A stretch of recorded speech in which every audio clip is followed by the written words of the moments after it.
Surviving isn't the only goal in Call of Duty Black Ops 6 Zombies. As always, there's a sort of main quest with a bunch of hidden objectives that culminate in a big finale that furthers the ongoing Zombies storyline. If you're interested in seeing that through on the Liberty Falls map, here's how to complete the main Easter egg.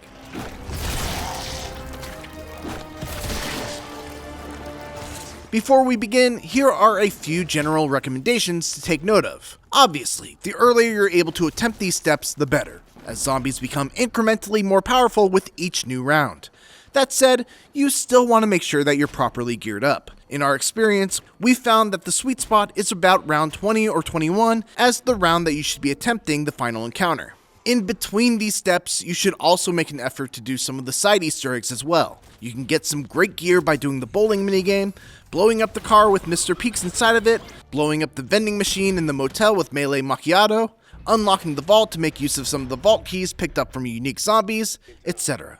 Gobblegums will be a huge difference maker. Killjoy and Temporal Gift are two common Gobblegums from the base default set that will be extremely good in the final phase. Who's Keeping Score will help you with getting a huge boost in essence to get you geared up faster. Idle Eyes will be very helpful in the water pressure gauge section and the final encounter.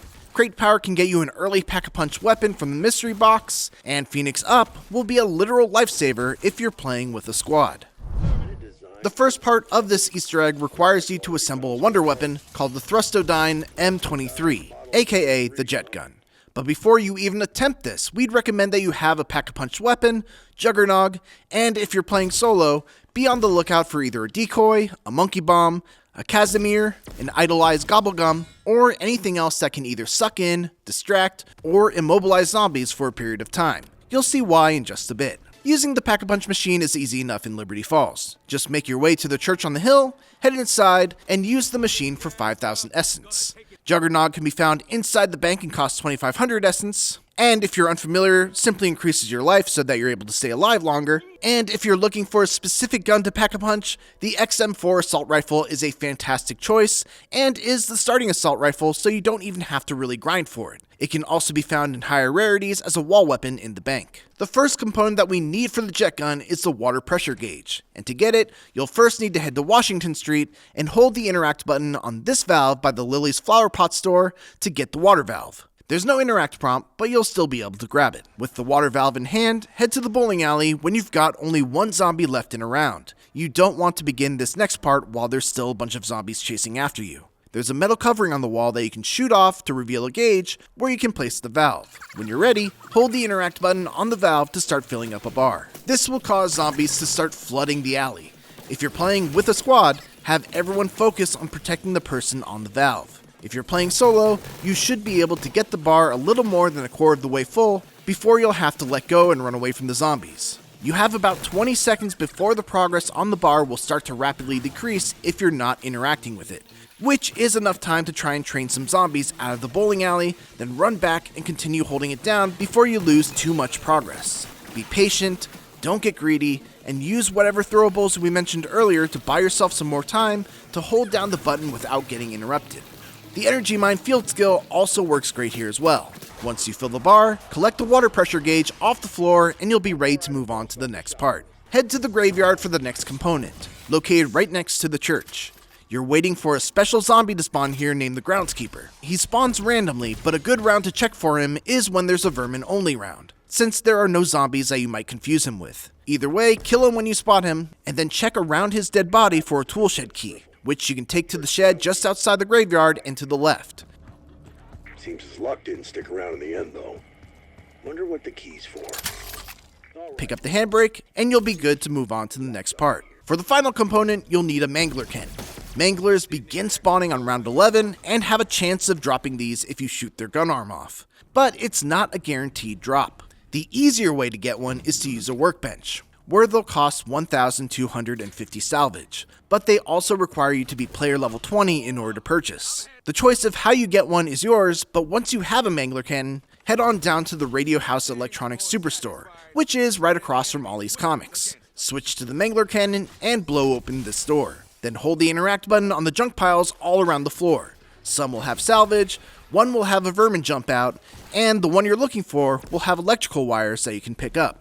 Once you have all 3 parts, head back to the motel starting area, go up the stairs, and if you haven't triggered it already, be prepared for a bunch of zombies to spill out of the motel room on the left. Inside this room will be the workbench where you can assemble the jet gun.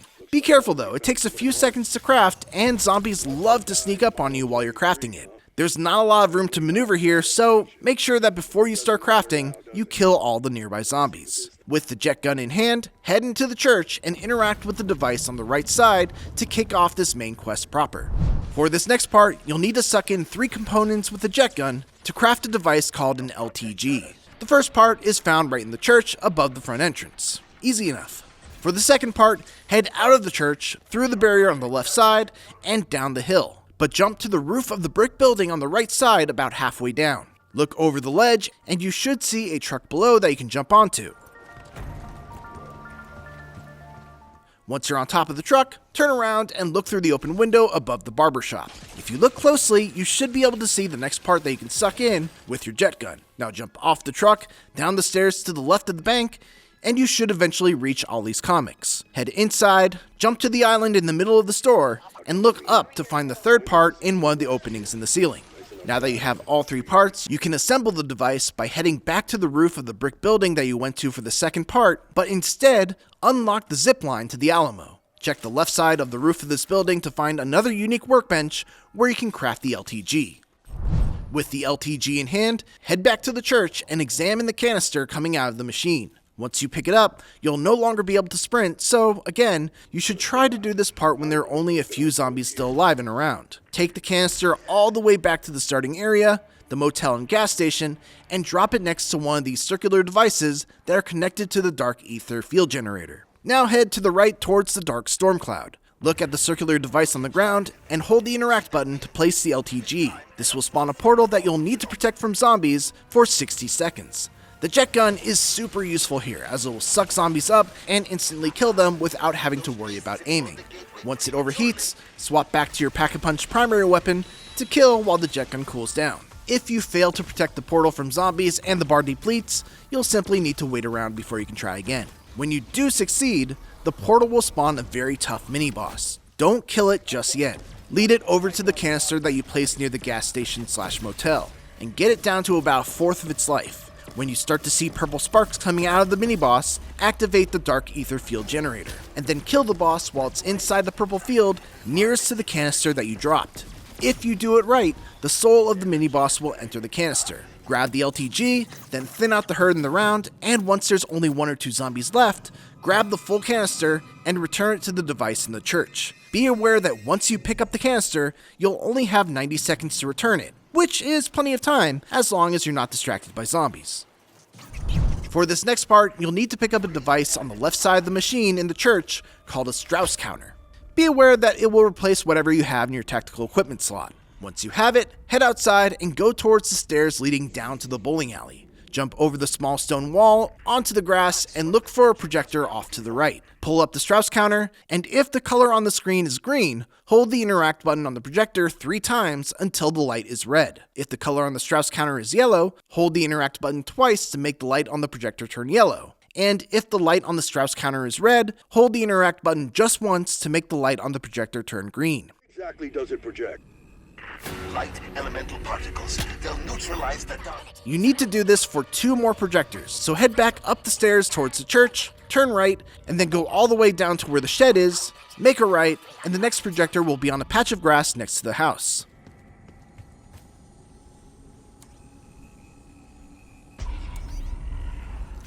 For the final one, go across the zip line that you took to make the LTG, and to the right you'll see a barrier that, once blown up, will let you drop down to the rooftop of the Yummy Freeze building, which is where the final projector will be. Once you've got all the projectors calibrated properly, head back to the motel/gas station, and you should see a device with a bunch of energy flowing into it. Wait for it to reveal the second canister, then grab it, and head to the big hill leading up to the graveyard area. Drop it on another one of the circular devices on the ground, then continue up to the storm cloud in the graveyard. Place the LTG down on the circular device under the cloud, and be prepared to once again defend it from zombies that spawn and attempt to rush towards it.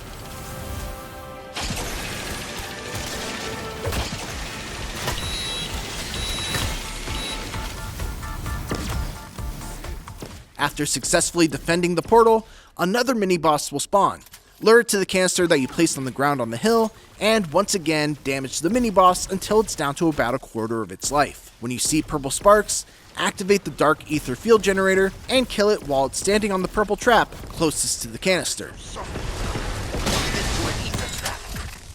Once the deed is done, pick up the canister and return it to the device in the church. Interacting with the machine in the church again at this point will trigger the final encounter. But before you do that, make sure that you're as ready as you can be to survive the upcoming onslaught, as you'll be locked inside the church for the entire encounter. We would highly recommend having a tier 2 pack-a-punch weapon, the purple armor pickup from the graveyard that gives you 3 bars of armor, a solid score streak item that works indoors, like a sentry turret or a mutant injection, a self-revive kit, and some throwables. For perks, you should aim to get Juggernog, if somehow you still don't have it, and Speed Cola for sure. Quick revive if you're playing with a crew, and Stamina Up is always a good idea as well. Gobblegums will be extremely clutch here as well, combining the Killjoy Gobblegum with the Temporal Gift Gobblegum, as it will give you the insta-kill power-up for a full minute. Gear up to be as strong as you can, but also remember that the enemies become stronger the deeper in the round count you go. As said earlier, the sweet spot for us was about round 20. Interact with the machine and you'll trigger the final encounter, which will have zombies flood this small room, including 2 mini-bosses, very much like the ones you fought when you were doing the Dark Ether canister step. Make sure you're constantly moving, avoiding getting caught in a corner, and refilling your armor whenever possible. The jet gun works wonders here, but you won't be able to rely on it all the time. Just make sure that you're swapping over to it every once in a while, then swapping back to your primary once it's on cooldown. Once you kill all the zombies, a cutscene will trigger and you'll have completed the Liberty Falls main Easter egg. Thanos, if you've hurt them, I swear I'll... No interruptions for this next part.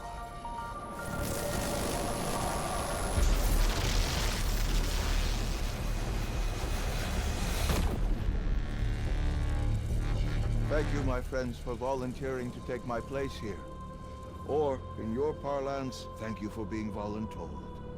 Now, if you will excuse me, I have a few scores to settle. Bye-bye, Dark Ether. Thanks for watching, and for more Black Ops 6 Zombies, make sure to check out our other Easter egg guides. And for everything else, keep it here on IGN.